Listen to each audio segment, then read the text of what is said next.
एक chartered accountant जिसके पास था सुरक्षित करियर, कॉरपोरेट की दुनिया, पैसा, स्थिरता। लेकिन उसने क्या चुना? धरना, आंदोलन और राजनीति। क्या राघव चड्ढा सच में सिस्टम बदलने आए हैं, या वो भी उसी राजनीति का हिस्सा बन चुके हैं जिसे बदलने की बात करते हैं?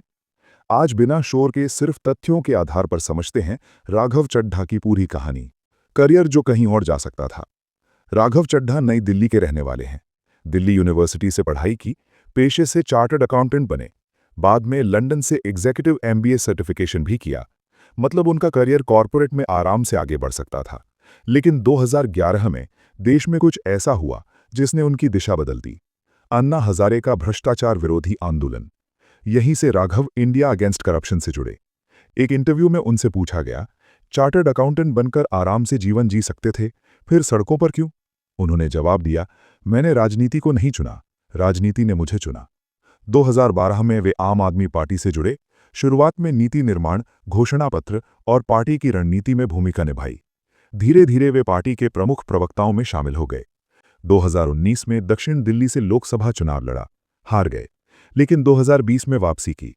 राजेंद्र नगर से विधानसभा चुनाव जीते, विधायक बने। 2022 में राज्यसभा सांसद चुने गए और राष्ट्रीय राजनीति में उनका कद बढ़ गया। यहीं से उनकी जिम्मेदारियां भी बढ़ीं। जिम्मेदारियां जमीन से संसद तक। राघव खुद को युवाओं और मिडिल क्लास की आवाज बताते हैं। उन्होंने राइट टू रिकॉल की बात उठाई, तर्क दिया कि अगर जनता नेता चुन सकती है तो हटाने का अधिकार भी होना चाहिए। उन्होंने चुनाव लड़ने की उम्र 25 से घटाकर 21 करने की मांग की। बजट सत्र में कहा, मिडिल क्लास इंग्लैंड जैसा टैक्स देता है, सुविधाएं सोमालिया जैसी मिलती हैं। डिजिटल क्रिएटर्स के लिए पुराने कॉपीराइट कानून में सुधार की मांग की। गिग वर्कर्स की समस्याएं उठाईं, यहां तक कि एक दिन डिलीवरी एजेंट बनकर काम भी किया। बैंक के छिपे charge, toll tax, blockchain land registry जैसे सुझाव भी दिए। मतलब उनका फोकस सिर्फ एक मुद्दे तक सीमित नहीं रहा। 2022 के हलफनामे के अनुसार उनकी घोषित संपत्ति लगभग 50 लाख के आसपास है। एक घर, एक 2009 मॉडल कार, कुछ निवेश, बैंक बैलेंस। राज्यसभा सांसद के रूप में लगभग 1 लाख मासिक वेतन और भत्ते। वे कहते हैं दोस्त कॉरपोरेट में ज्यादा कमाते हैं, लेकिन उन्हें सुकून राजनीति से मिलता है। उनके अनुसार राजनीति सिर्फ सत्ता नहीं, लाखों लोगों की जिंदगी बदलने का माध्यम है।